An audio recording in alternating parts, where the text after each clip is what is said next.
Okay. Well, let's see. Good afternoon. It is Tuesday, August 30th. We are a 1 month marathon leading up to Rosh Hashanah, the Jewish New Year. And we are doing our weekly Parsha Bible discussion. And we are now in the book of Samuel.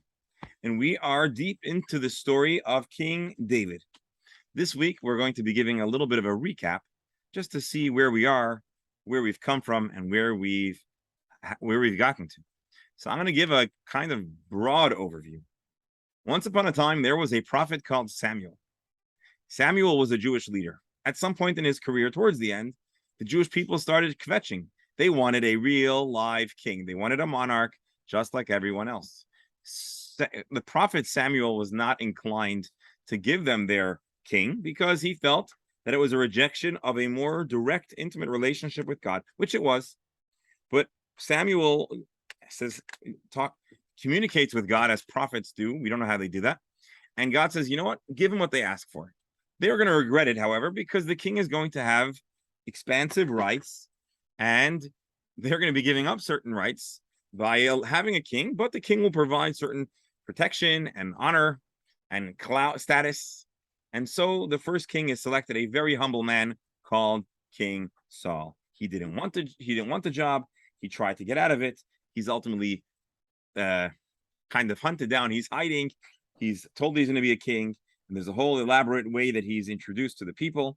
And he is a very noble and wonderful king. But unfortunately, with time, he makes some mistakes. And he becomes particularly jealous of his son-in-law, King David, who was a very, very successful warrior, combatant, very charismatic.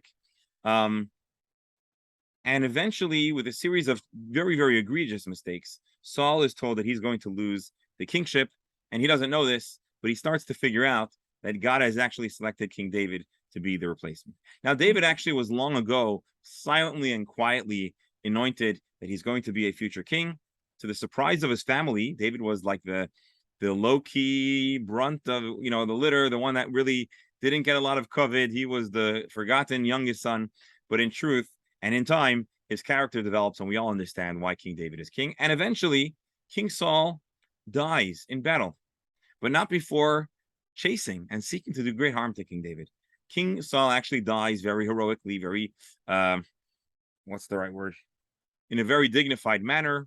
He dies. King David is now much more obviously the successor king, the new king.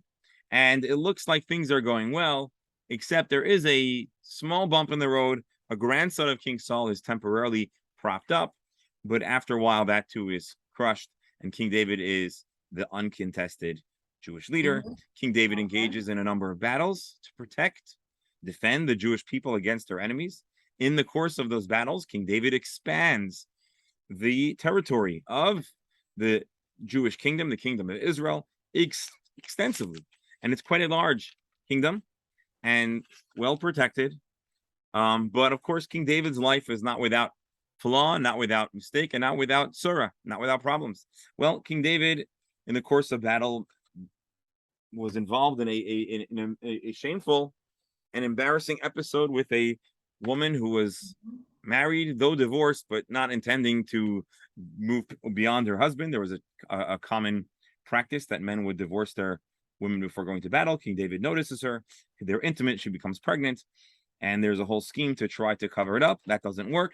Ultimately, this woman's husband or past husband dies in battle. King David then marries this woman. The baby, who was the original product of their relationship, dies. King David mourns. He ultimately is very remorseful, repentful. And he's told that as a result of this shameful act, there's going to be some drama and trouble in his kingdom, and it's not far off. We see a terrible situation where a brother seduces, or actually tries to, but he ultimately rapes his half-sister. The half-sister's, this woman, Tamar, her full brother, Avshalom, avenges this terrible, egregious act by ultimately murdering the brother, the rapist. He has to be on the run for a while. Eventually, King David gets him back. But Unfortunately, with time, as he returns to the kingdom, he starts becoming very popular, and he essentially starts campaigning to be King David's successor in King David's lifetime. It's seen as an act of rebellion, and ultimately, he collects a large amount of the influential members of Israel to join him in a rebellion against King David. King David and his loyal folks have to run out of the city. They are on the run. This is painful for King David because he's an older man. It's painful to have to be on the run. It's painful to see all of his people in a very precarious situation. And it's painful to be pitted against his own son. King David has a number of encounters with people of his kingdom, some that he thanks for joining, others that he tells to go back home. And this just about takes us to where we are. King David is on the run. And chapter 16, which we'll read inside and we'll study next week, but I just want to give you a fast recap, starts encountering different people. People that are expressing kindness, people that are expressing cruelty, and people that are acting manipulative. And so a servant for a grandson of King Saul was dispatched by his master to bring gifts to King David. But he lies about the nature of his trip. He claims that he took the items not without the desire of his master. And he manipulates King David into promising him his master's property because he presented his master, his boss, as a rebel. And so kings have expansive rights to take property, especially during a rebellion. And it's going to cause some awkward circumstances. The reason why this grandson of King Saul doesn't arrive is because you may recall he was crippled and he was unable to travel. And he was actually advised to stay in the city. But this servant or chief of staff acts in a very deceitful manner. And then he encounters other people who are very cruel and curse and act very mean to King David, throwing rocks. King David curses them. And other challenges and difficulties. We're going to also encounter the extent of Absalom's rebellion. He acts very shamefully. He steals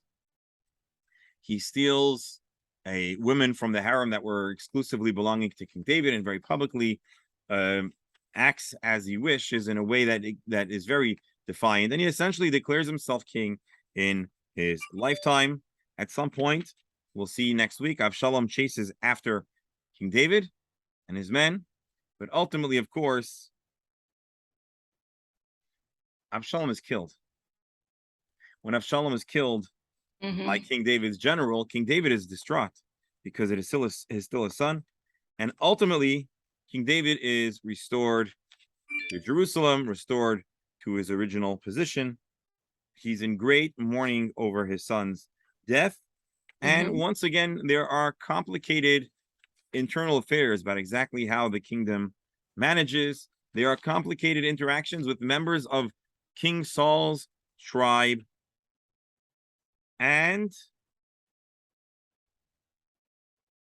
eventually, there is a lot of discussion about who is going to be King David's successor. Ultimately, we know the truth. His successor is to be King Solomon.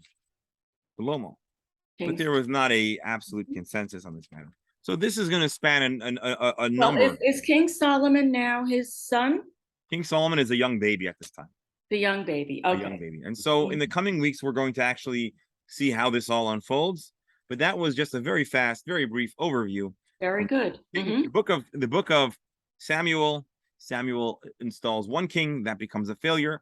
Another king, King David. He's very successful, but not without flaw, not without debacle, not without a scandal. And ultimately, King David is going to pass on his throne to King Shlomo, to King Solomon. And this is the beginning of a family line that preserves their identity, and his descendants end up being kings and political leaders for the Jewish people for the next close to 2,000 years. Wow. Believe it or not, even long after the temple fell, Jews living in Iraq, in Babylonia, have a semi-autonomous region, a semi-autonomous zone led by a political leader who descends from King David. in Israel as well, there are leaders who lead the Jewish people after the fall of the Second Temple, and they too descend from King David. So King David, for all of his ups and downs, his flaws and weaknesses, is an incredibly important person to Jewish history, not only in the moment that we're reading, but really for all time. I have a question, Rabbi. Go ahead, please. The star, it's the Star of David, a Yes. Jewish star. So how did that come about? So King David himself, I don't believe, actually invented the Star of David. Okay. Star of David is a much later invention. Actually, in ancient times, the star was not exclusively a Jewish symbol. It's a symbol that you'll find in many ancient hieroglyphs and writings. And the star was a very interesting mathematical, how do you call it? Geometry is curious by the different points and angles of the star, and there are different stars. And actually, I think if you go back in time, it was once called King Solomon's star, but in the modern day, the Jewish star becomes known as the Star of David. And there's a lot of history. There's a question if there is a Kabbalistic angle, but that's something I would need to do. That came into being later on, right? I believe so. Yes. There's no archaeological digs from the time of King David with a star that says, "Oh, King David." So it was more something that was adopted later on and attributed as a super Jewish symbol. And David is a very, very Jewish symbol as a person. So I think they kind of right. Well, it is a Jewish symbol now. It's a and super the star on Christmas trees are not six-sided. We know that. Five-sided, right? Right. They're five-sided. Yes. Right. And so there's a lot of talk because in Jewish mysticism, there is certain streams of Jewish mysticism. There is a lot of talk about symbols and angles, and so there is some discussion about the Star of David, but it's certainly not. King David didn't invent it or anything like that. Okay, I just wanted to clarify. My knowledge. That's a very good question and an interesting question. Thinking about that. And there's a lot more research I would have to read up if I wanted to give you a proper and. That's fine, Rabbi. You did very well. But that's the story. Lynn, thank you for keeping me company. Oh my God! Thank you for keeping me company too. This was very educational. God willing, we'll build up our class again. Okay. But for now, I'm enjoying this, so thank you. So you're going to now teach next Tuesday, unless I hear otherwise, right? Yes. Okay, Rabbi. Thank you. Thank you so much. Yeah, it was great spending time with you. Same here. Thank you.